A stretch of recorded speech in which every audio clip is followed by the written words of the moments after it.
Hello guys, this is the sixth lecture in our JavaScript series.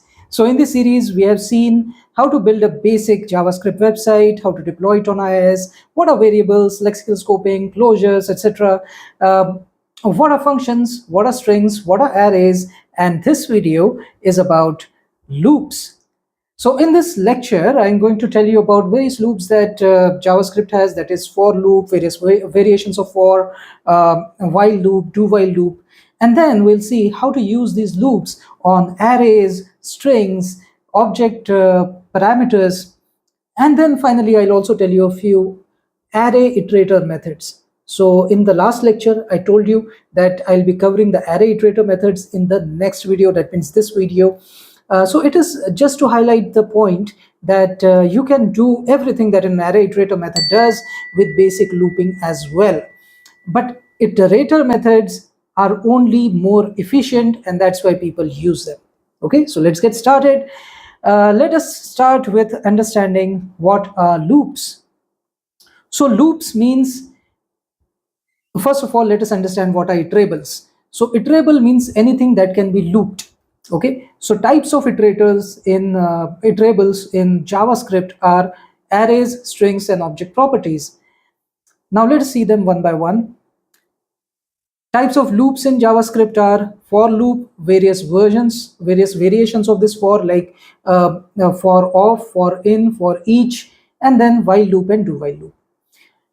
In all of these loops, you can use break statement or continue statement. So break keyword will do what? A break is a statement in itself. So it's a keyword which is a statement in itself. For example, in English, we have run. Run can be used as a single word, or it can also be used as a statement or a sentence. Okay. So similarly, break is a statement in itself. And same goes for continue. So what break does is it breaks the entire loop, whereas continue keyword will break one cycle of the loop, but the loop will continue with the next cycle. Okay, cycle in a loop is also called as iteration. Okay, so either you say cycle or iteration, whereas loop in all is a collection of all these cycles. Okay, so continue keyword will continue the loop while breaking the cycle, and break keyword breaks the cycle as well as the loop. Okay. So let us see that with an example. Let us say that I'm having this for loop. So let me take some time to explain you what is a for loop. In for loop, this is the initial value with which you need to start. This is the condition, and then this is the increment or any operation that you have to perform before starting the next iteration. Okay, so the first iteration, the first cycle will get executed with these initial values. Okay, before starting, it will check this condition. This condition is checked before starting any iteration. Okay, whether it is the first iteration or subsequent iterations, condition is always checked. But this increment will be done only for the subsequent iterations. For the first iteration, it will continue with this initial value, and that's the reason why we give this initial value. Okay, so the first cycle will start with I equal to 0. It will check this condition. So this condition is true, and that's why the cycle will continue. Cycle is from this brace to this brace. Okay, so what it says is, if I is equal to 3, then break the loop. Otherwise, means not otherwise also, just after that there is another statement saying console out whatever is the value of I. So in the first cycle, that is the first iteration, I is equal to 0, so 0 will be consoled out. Okay, second cycle also 1 will be consoled out, third cycle 2 will be consoled out. Okay, but after that, before starting the fourth cycle, it will increment I by 1, right? So I will become 4. So is this condition true? Yeah, the condition is true. So it has entered the cycle. But in the cycle, we have checked whether I is equal to 3. Yeah, here I is equal to 3. So in this case, what will happen? It will break the loop. So not only the cycle, but also the loop will get broken. So no subsequent loops, no subsequent cycles will be called after this. Okay, so on the console you have only seen 0, 1, 2. You do not see anything after I is equal to 3. This I equal to 3 cycle started, but within that cycle itself we have said that break the loop. So the next statement is also not called. That means the cycle is broken. This subsequent statements within the cycle are not called. That means the cycle is broken. And also the loop is broken because it does not increment I by 1 I becomes 4. So in I, if I is equal to 4, then this condition is false, and that's why it should not break the loop and it should continue. But that does not happen, because once break statement comes, it breaks the entire loop. So increments won't happen, next next cycle won't continue, all the subsequent cycles will be abandoned. Okay, so this is what break keyword does. Now I have given an example of using break within for. You can use break in all the variations of for, like for in, for off, for each, and you can also use it in while loop or do while loop. Okay, now similarly continue statement, everything that I said about break holds true in the case of continue statement as well. Like it can be used for loop, all the variations of for, within while loop, within do while loop. But the difference here is that whenever this condition is true, this continue is called, and whenever this continue is called, it only breaks the cycle, it does not break the entire loop. So after this, once again I will be incremented and the next cycle will start. Okay, within that cycle, once again you will check whether this condition is true. If true, then once again continue is called. That means that cycle is abandoned, next cycle is called. Okay, so this is how it continues. So here if I is equal to 3, 4, 5, 6, 7, then this consoling out won't happen, because the cycle is broken, but the loop continues. So only for 3, 4, 5, 6, 7 they are not printed, but all the other numbers are printed here. Okay, now let us see how to iterate using these loops, how to iterate all the various iterables. So what are the three types of iterables I told you? Arrays, strings, and object properties. So first of all, let us see how to iterate arrays. So we will try to iterate arrays using all the types of loops. So the first type of loop that we are taking is for loop. So let us say motor companies is an array of strings, and we are trying to iterate it using this for loop. So this is how you will iterate it. So I is equal to 0, and I will keep on incrementing until I reaches the length of this array. Length of this array is what? 1, 2, 3, 4, 5. 5. So as long as I is less than 5, the loop will continue. So how to console out things? So array into bracket index. Okay, we saw how to display the elements of an array in the last lecture itself. We saw that. So this is how you will display it. Okay, this is how to use a for loop. Now you can use a for in loop. So now let us see the three variations of for, that is for in, for off, and for each. So when you say for in, it actually is an index over here. It is not the value, it is the index. Whereas if you use for off, then it is actually the value. Okay, so an easy way to remember it is in means index and off means one of the array elements, so it is off. Okay, so if you use for in, then you should be using it like an index. So you should be saying that the array into bracket the index. Okay, this is how you'll be using it. But if you use for off, then it is actually an element of the array, so you can use it directly. Okay, this is the difference between for in and for off.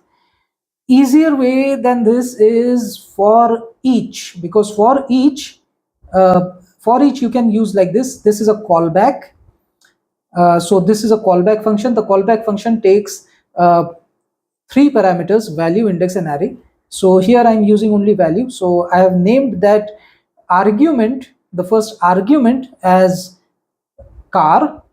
Okay, I can also name this argument as value because it is value. Okay, and how to use it? I can use the value as it is, but if I want to use an index, then I can use it too. See, I can use value, index, and array, all three of them. I can use index also, I can use array also, and I can use the value as well. Okay, so this is how you can do it.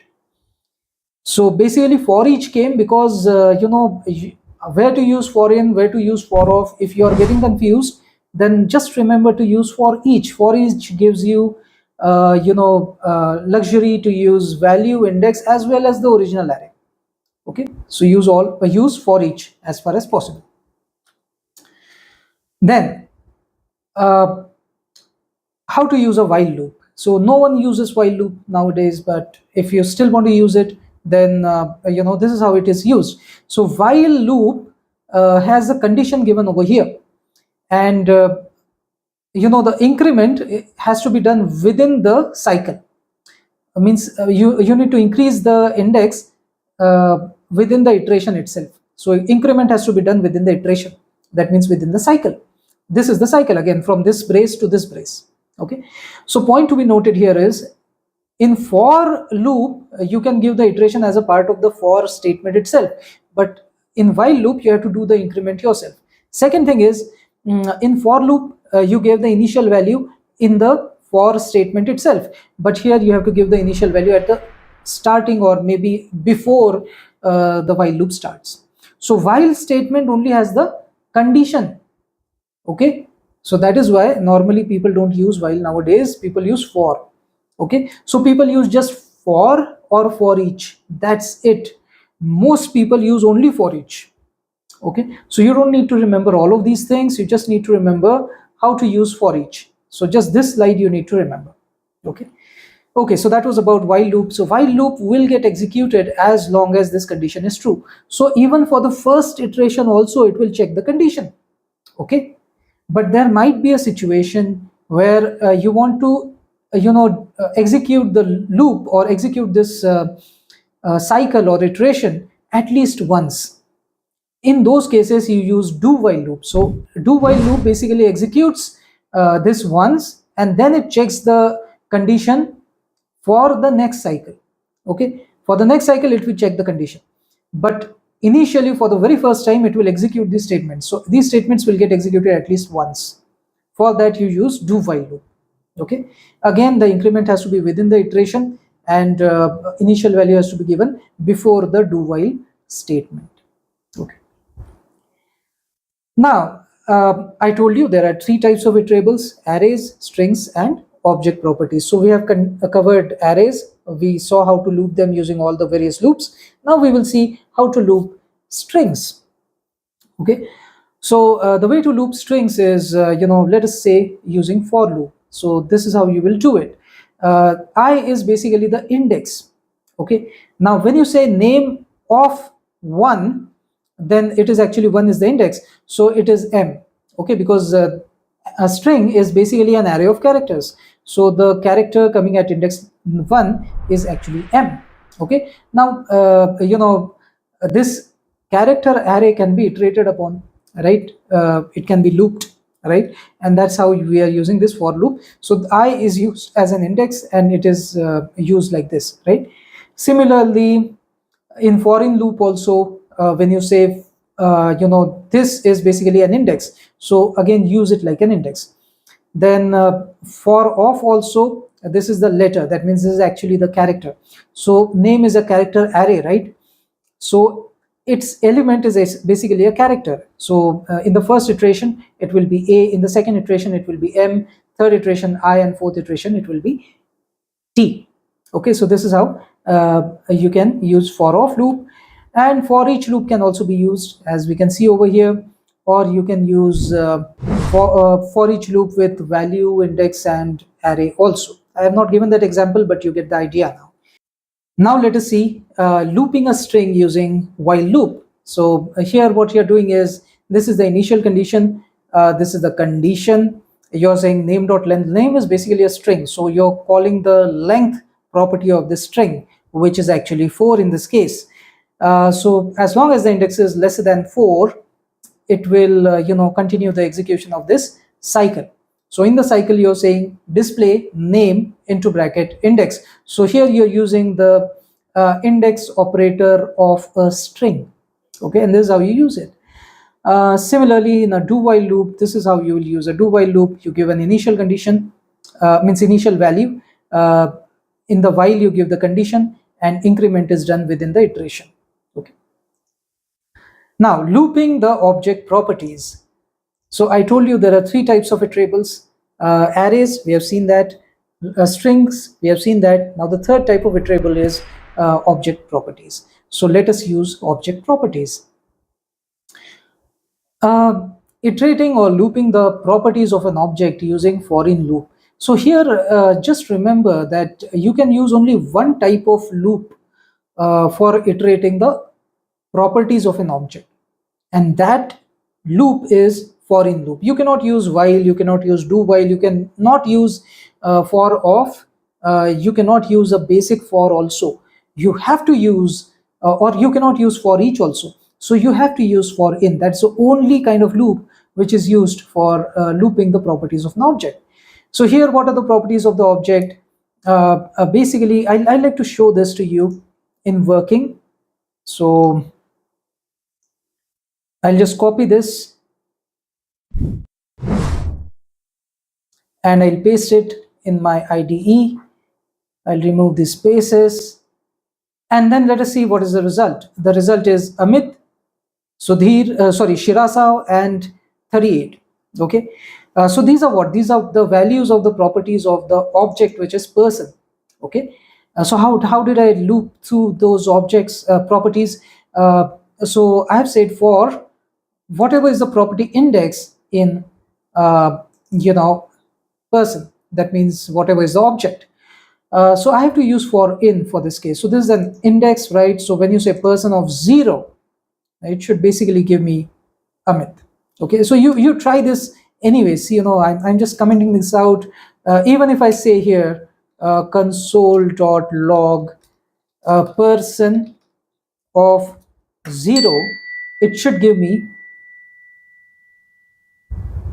oh, it doesn't give me anything, right? So but within this foreign statement, what do I get? Out of person index, I get 0. So person of 0 here, I can use it very well. So I don't know why this is happening, but this is how it happens. So if you have to iterate through the properties of any object, then this is a very standard way of doing it. Everyone normally does it this way. Okay, so that's why I gave this example. Okay, so this is how you loop through arrays, strings, and object properties. So this is how you loop through all the iterables in JavaScript. Now let us see array iterator methods. So as I told you earlier, array iterator methods, it's not very compulsory that you should be using array iterator methods. You can do looping using basic loops also, but array iterator methods are a little more efficient. They are efficient with respect to memory as well as processor. So they are memory efficient as well as processor efficient. That means they'll take lesser amount of memory and they take lesser amount of processor efforts. So processor can process it faster, so they are faster. So they take lesser memory and they are faster. Okay, and that's the reason why they are said to be efficient. And since they are efficient, more efficient as compared to the basic loops, most people use array iterator methods. So there are various types of array iterator methods.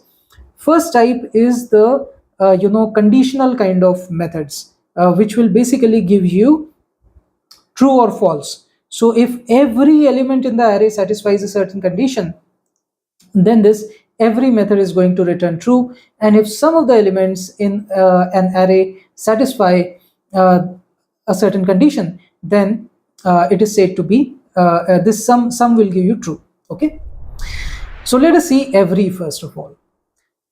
So this is a numbers array. Okay, it's a numeric array. It has various numbers. Now I want to check whether it is positive, whether a certain element in the array is positive, or whether a certain element in the array is even. Okay, so the way to do it is this is the callback. This is just a callback within every and within every method. I'm using this callback. So callback is what? Callback is just a function.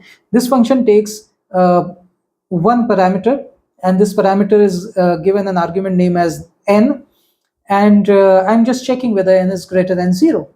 So here every method will basically use this callback as an iteration, okay, as a cycle, okay, and in the cycle this n will be the element of the array, okay, and it will keep on iterating through this array, and this n will keep on changing from 450 to 23 to 65 to 35, okay, it will keep on changing it with every iteration, okay, and in every iteration the cycle, the method, the block which is getting called, that is actually this is positive. So whatever is given over here, that is return n is return whether n is greater than 0, that is getting called, okay.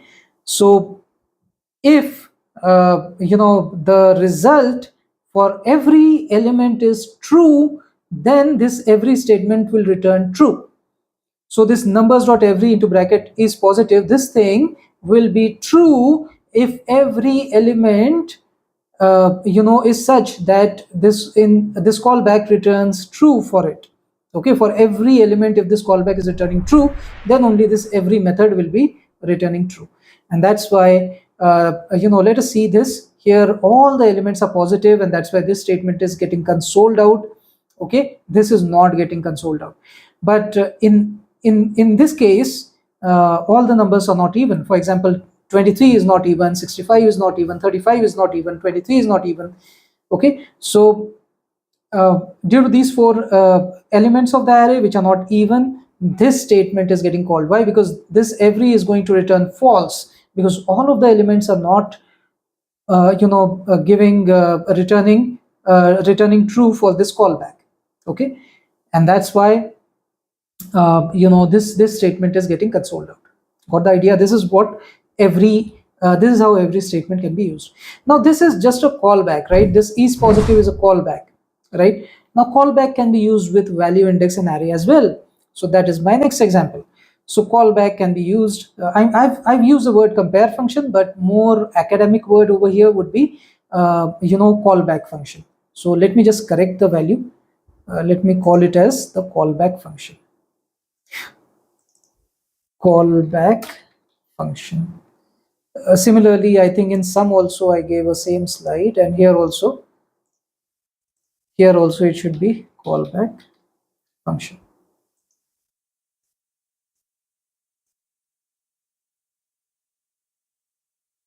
Okay, so how to use those value index and array parameters? So I'm using it like this. I'm saying that I'm using value over here. If you want to use, you can use the index as well. So for example, here let us say that my condition is that I want to check whether those elements of this array which are at a positive index, or sorry, which are at an even index, whether those numbers are positive or not. Okay, so that is why I've given the name of this callback as number on an even index is positive.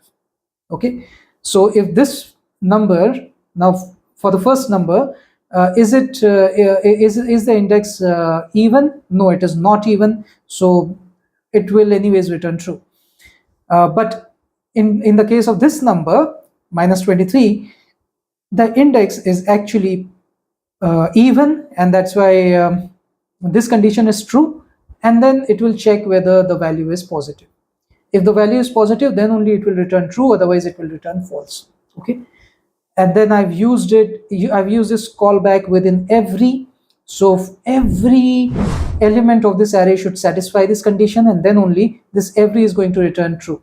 So in this case, what is consoled out, that every number at even indices is not positive. Now we have seen every. Similarly, let us see sum.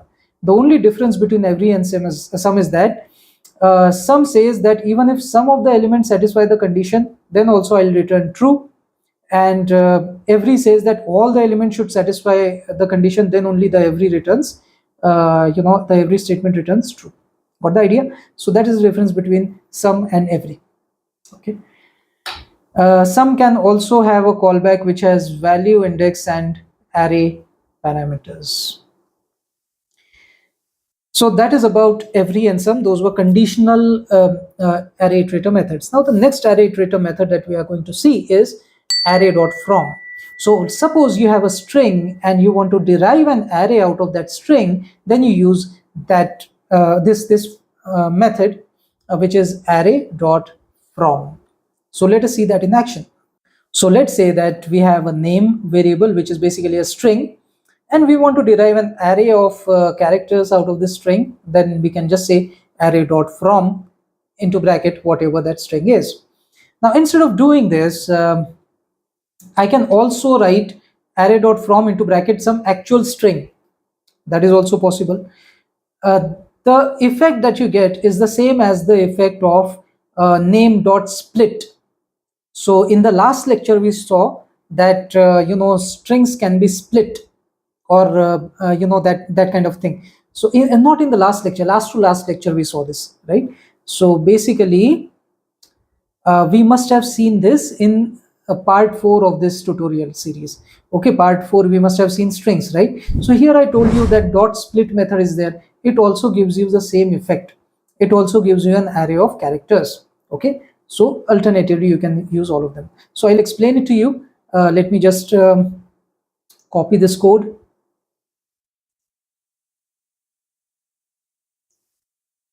I'm copying this, I'm pasting it in the IDE. Yeah, I'm replacing all of these things.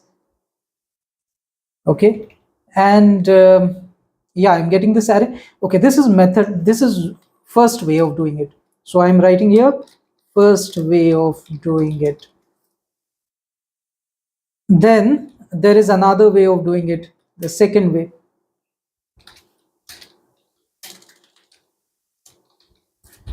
Second way of doing it. See, I'll do one thing, I'll keep this here. So the second way of doing it is I can just write here Amit Shirasao. That is also okay.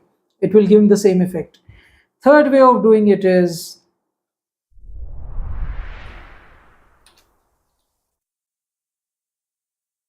instead of saying array.from, I'll just say that this name dot split,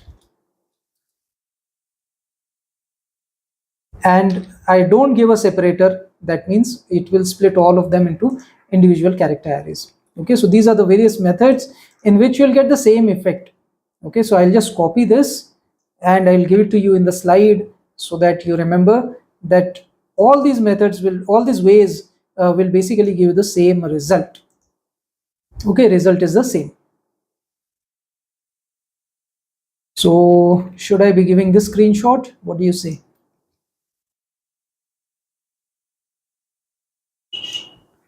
Okay, I hope this will be better for you. Okay.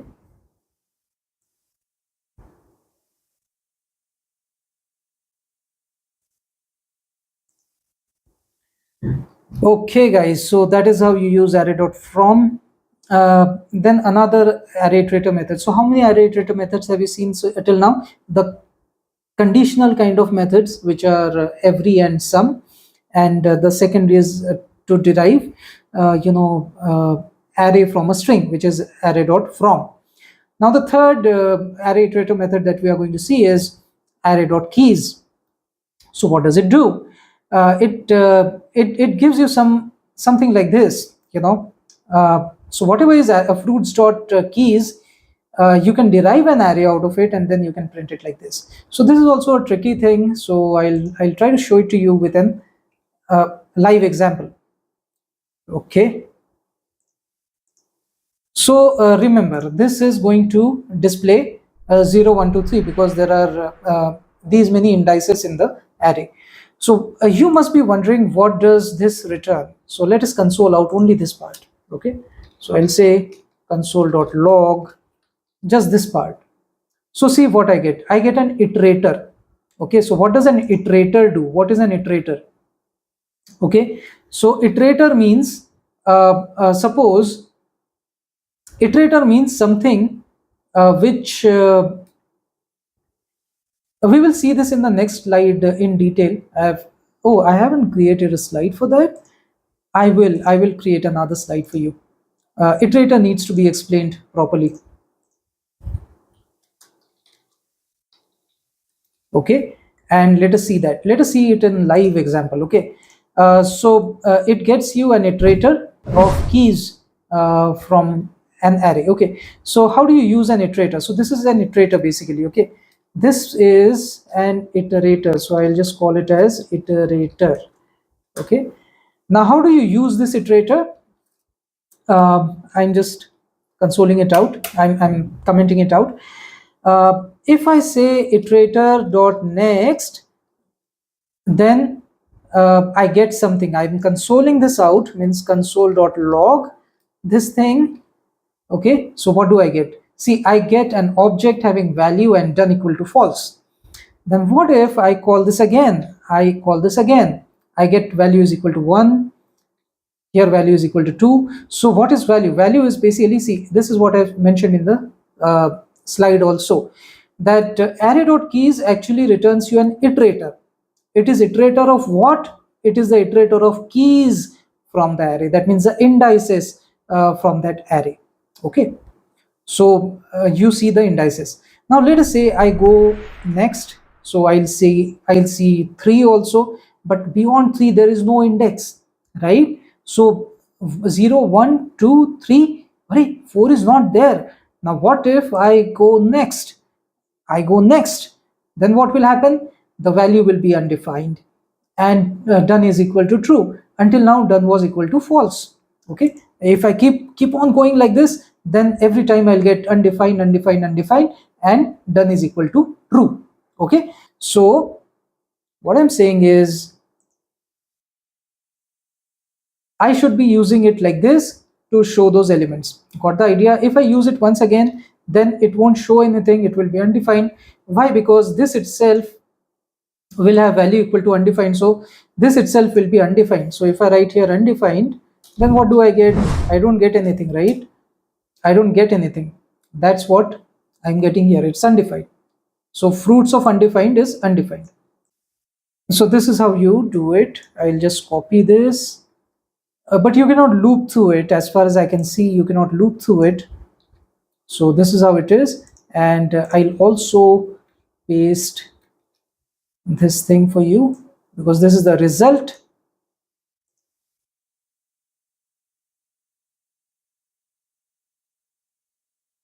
Okay, now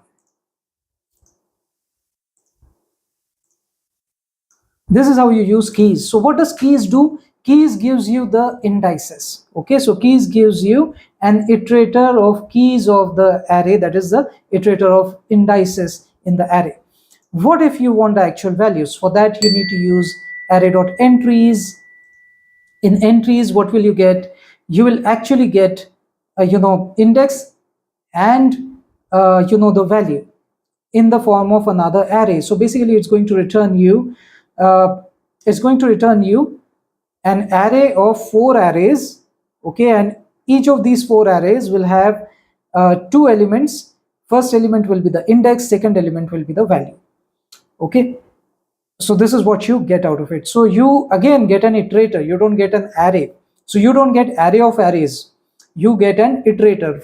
So to get an array from that iterator, you can use array.from. So array.from can be used to get an array from a string or array from an iterator. Okay, so you can get the array from this iterator, and then you can console it out if you want. I think I can use this example.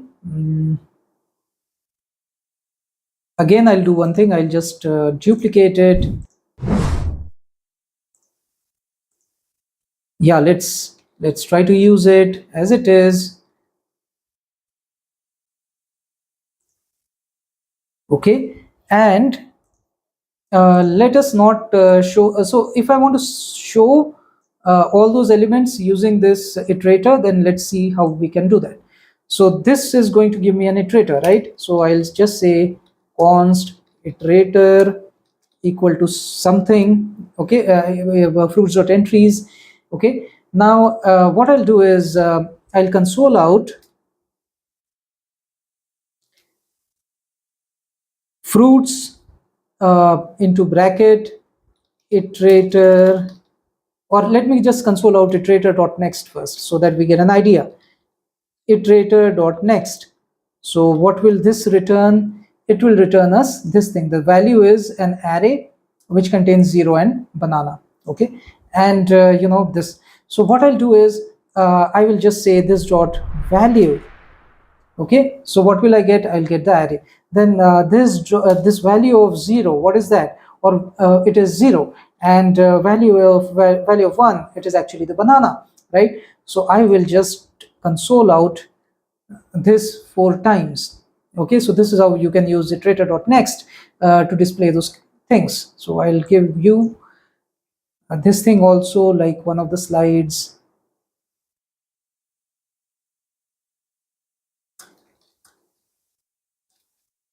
Okay,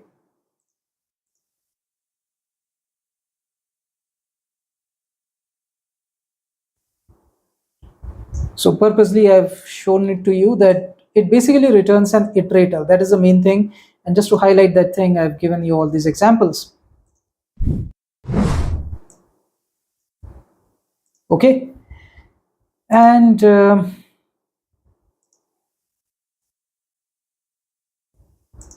yeah, so we have seen array.keys, array.entries. Okay, now let us go to the next thing, that is array.width. So what does that do? It is the ECMAScript 2023, the very latest one. If after this also ECMAScript 2024 has come, but it's almost the latest version of ECMAScript. So it says if you ever want to change a single element within an array, then you can do it with statement. You don't require to use splice, because splice is quite an overdue, you can say. It's like killing a fly with a cannon.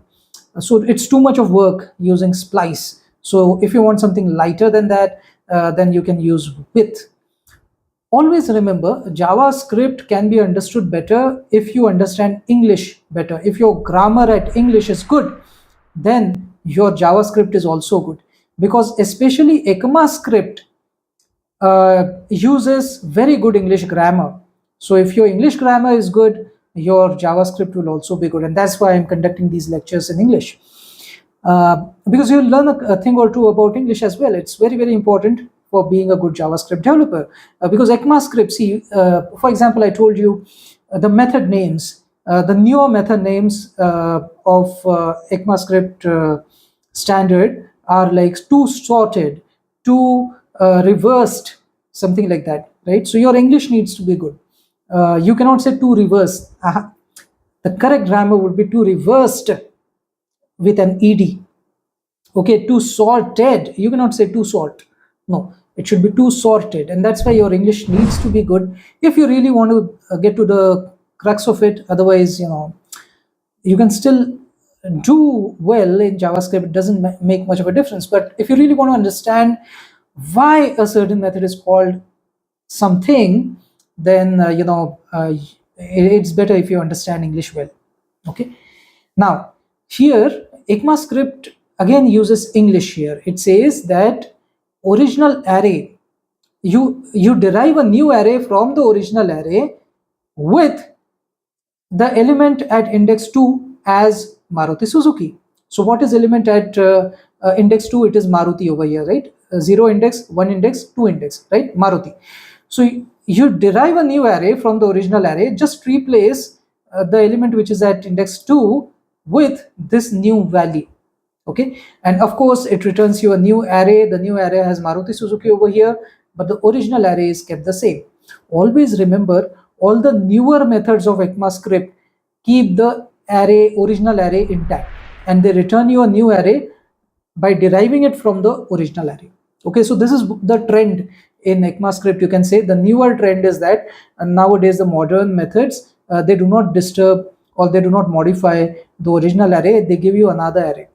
Okay, so this is what it is. So remember two trends in ECMAScript. One is they use very good English, so the method names are correct as per English grammar.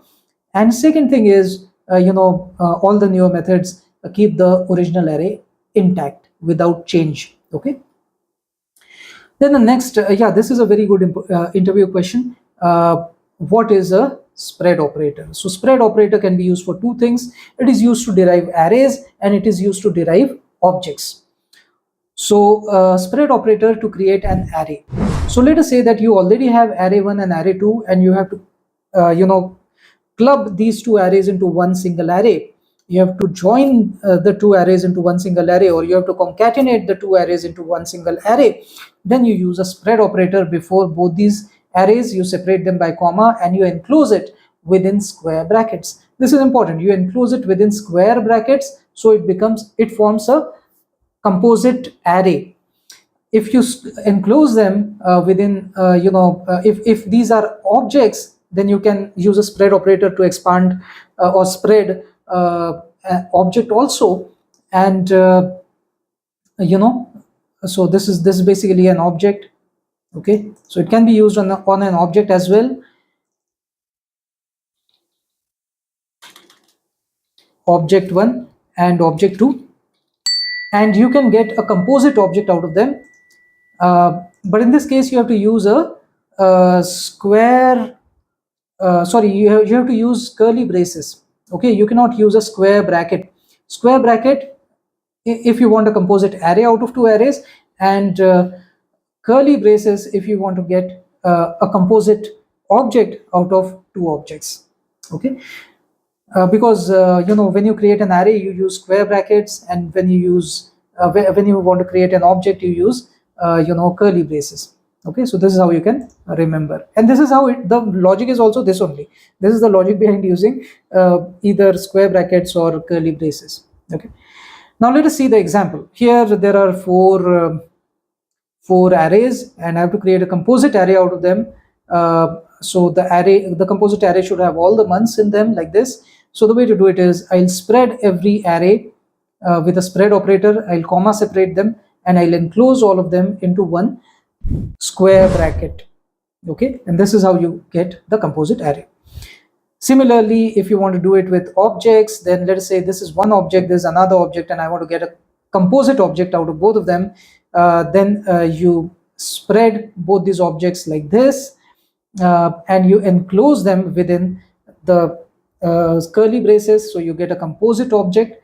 Okay, now remember that this composite object will have all the properties, but the properties won't get repeated. For example, here when it spreaded old person, the name was Amit, city was Pune, age was 38, and business was YouTube.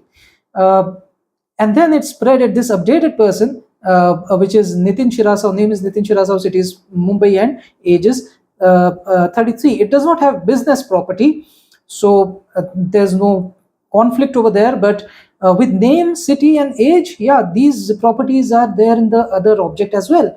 So when it spreads that object and this new object, one object can have only one property of the same name, right? So what will happen? It will basically override the value of the first object, that whatever I have spreaded, it became a part of this composite object, right? Now when I spread another object within that composite object, then all the properties that got repeated, their values will be overridden. So whatever was the earlier value was about Amit Shirasao, right? Because I had spreaded the first object first, right? After that I spread the second object. So the second object's values will override the first object's values. Means not first object's values, but the composite object's values. Got the idea? So this comprehensive updated person, or the composite object, will have these values. It will have name as Nitin Shirasao, city is Mumbai, age is Pune. So all these things are coming from the updated object, and then business is still that of the old object, because it was expanded and the composite object got this property, and this property was never replaced. Okay, the value of that property was never replaced, so it stays the same. So this is how your composite object will look like. Now these are very important iterator methods. There can be a great interview question about all five of them, especially about map, filter, and reducer. So people often ask the difference between map, filter, and reducer. People won't ask you much about flat map, reduce, right? Because very few people use it, or very few people even know what it is. But I'm covering it so that you are aware. But very few people even know about them. For each, it's normally considered as a loop, so people won't ask much about it. But people will ask about map, filter, and reduce. Okay. So whenever you say array iterator methods, then normally people, by that people mean for each, map, filter, reduce. These are the only array iterator methods that people really care about. They don't care about every, they don't care about some. Okay, when they say array iterator methods, what are array iterator methods? They are expecting an answer like for each, map, filter, reduce. These are array iterator methods. They are not even expecting answer to be, every, some, from, they are not expecting that kind of an answer, or with, they are not expecting that answer. But whenever they say array iterator methods, they mean these four methods: for each, filter, map, and reduce. Okay, so let's see them one by one. For each we have already seen, so I'm not going deeper into it. Okay. Map. Now what is map? Map means whenever you see, whenever you say that this is an array, original array is a array of these five, is an array of these five numbers. Okay. New array, if you want to derive a new array from the original array using map method, then there is this callback. Okay. Now what does this callback do? This callback is from here to here, right? So this callback says that for every element, means you repeat this callback for every, map will repeat this callback for every element, right? And the every element's value will be given over here in n. So n is equal to 1 over here, so it will just multiply n by 2. Okay, so this is how you derive the first element of the new array. Then second element of the old array will be taken, that is 2. It will multiply it by 2, and then it will become the second element of the new array, and so on and so forth. So the new array that you'll get will be of the same length, and all the elements in this new array will be such that they are twice the corresponding element in the older array. Got the idea? So this is how you use a map method. Again, it's a very new method, not very new. It came with ECMAScript 6, I guess. So, it is not very new. ECMAScript 6 came in 2015. So it's not very new. But still, by then the trend was that the original array was kept intact. And that's why this is also a relatively new method, and that's why it keeps the original array intact. It does not change the original array. Okay. Now let us see what is flat map. So flat map is just like, you first flatten the array and then you apply map on it. Okay. So this is a two-dimensional array. What if you flatten it? It will become a one-dimensional array having 1, 2, 3, 4, 5, 6 in one array. And then you apply this map function over it, which will just multiply each of the elements by 2. So the end result will be an array having 2, 4, 6, 8, 10, and 12. Okay. Now how do you write flat map? In flat map method, there is a callback which accepts one argument, let us say x, and in x you will be writing x dot map, and inside that there will be another callback which will actually do the mapping. Okay, so actual multiplication by 2 will be done by the second map, the inside map, inner map. Okay, and flat map on the other hand is only saying that you apply this map method on all the elements that are derived from an array which is derived after flattening that particular array. So flat map will first flatten this flatten this array into a one-dimensional array, and then it will apply this map on that array. It will apply a dot map method, this dot map method, which will basically multiply every element by 2. Okay, so this is how it is, and flat map also does not change the original array.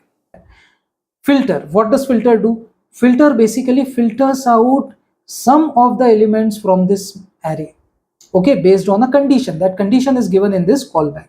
Okay, so what is the condition? The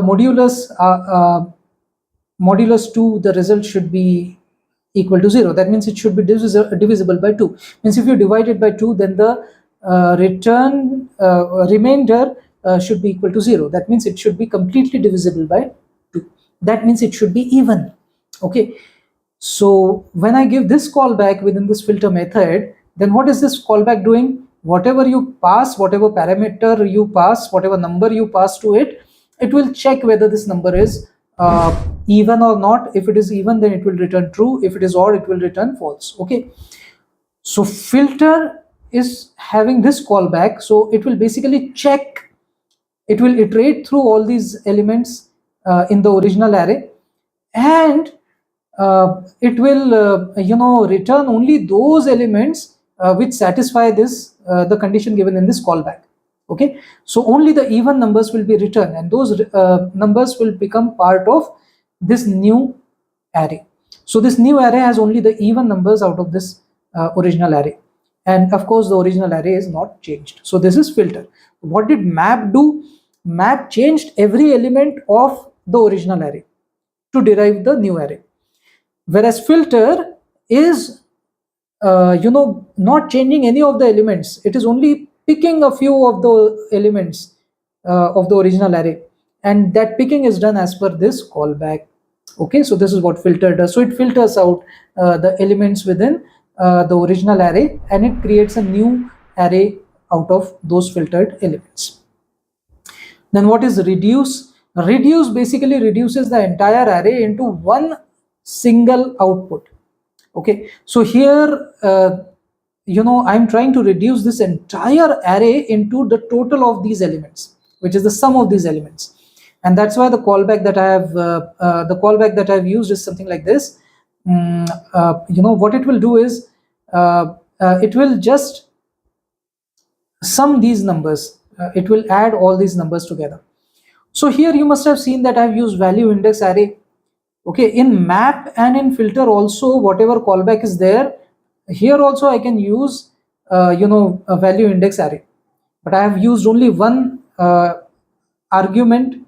So this argument is actually value. Okay, if I use two arguments, then it will be value and index. If I use three arguments, then it will be value, index, and array. Okay, so only in case of reduce I have shown it very explicitly, but otherwise even in filter and map also the same thing applies. Wherever there is a callback, you can always have these three parameters passed to it: value, index, and array. Got the idea? Okay, but here there is one more parameter, which is total, and total can even have an initial value as well. So let us see that. So total means what? It is also called as aggregate. The more academic word for it is aggregate. Okay, but aggregate is a difficult word, so I'm using the word total for it. Okay, so total means, aggregate means it is one value which will represent the entire array. Okay, so presently it is starting with 0 because I haven't given any initial value to it, so it's starting from 0. And then I'm saying that with every iteration, in every iteration, what do? You